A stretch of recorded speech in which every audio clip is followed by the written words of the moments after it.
नमस्कार, मी कीर्ती गायकवाड. स्वागत आहे आपलं आय न्यूज 28 मध्ये. चला तर मग जाणून घेऊयात महाराष्ट्रातल्या ताज्या घडामोडी. यवतमाळ जिल्ह्यातील आर्णी तहसील अंतर्गत आर्णी तहसील कार्यालयासमोर ज्येष्ठ सामाजिक कार्यकर्त्याचे आमरण उपोषण. आर्णी येथील ज्येष्ठ सामाजिक कार्यकर्ते व समाजसेवक श्री प्रल्हाद किसनराव इंगळे वय 75 वर्षे राहिले रहिवासी आर्णी शनिमंदिराजवळ हे आपल्या रास्त शासन मान्य मागण्यांसाठी आज रोजी शुक्रवार दिनांक 24 जानेवारी 2025 ला सकाळी 10 वाजता आमरण उपोषणास बसले आहेत. प्रतिनिधीशी बोलताना त्यांनी आपल्या मागण्या सविस्तर सांगितल्या. त्या पुढीलप्रमाणे: 1. आर्णी येथील खंड 2 रिक्त शासकीय जमीन सादर प्रस्ताव व शासन मान्यता प्राप्त आदेशानुसार पोलीस इमारती जागेकरिता संरक्षण भिंतीचे बांधकाम निधी उपलब्धतेनुसार सुरू करण्याबाबत.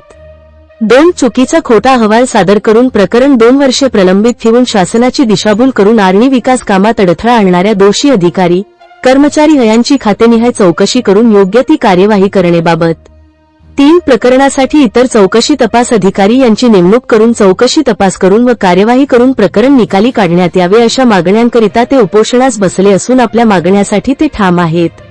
त्यांची प्रतिक्रिया. इंडिया न्यूज 28 यवतमाळ जिल्हा प्रतिनिधी राजाराम एस राठोडची रिपोर्ट.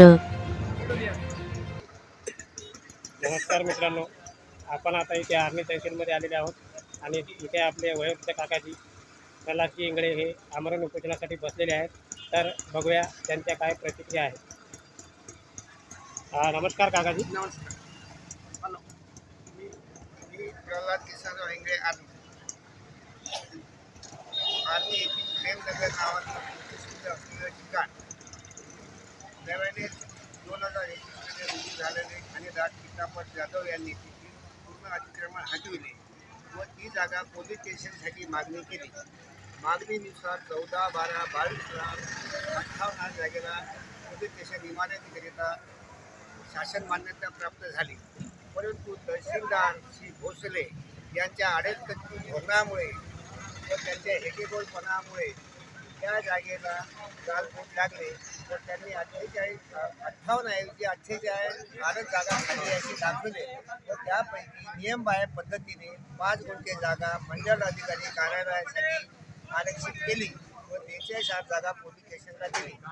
परंतु त्या जागेचा 7-12 फेरफार ताबा पावती मिळाल्यानंतर सुद्धा त्या जागेचं सीमांकन करून द्यायला तयार नाही. त्यामुळं पुढील भिंतीचे बांधकाम इमारतीचे बांधकाम थांबलेले आहे व आता ते लोक असे सांगत आहे की पहिले सगळं जाऊ द्या, नवीन प्रस्ताव दाखल करा, मग आपण पुढील काम करू.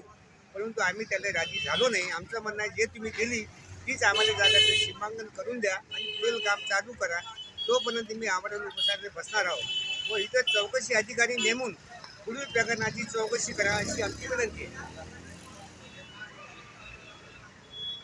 आता तुमचे जे आहे सध्याच्या समस्या ते म्हणा ना काकाजी.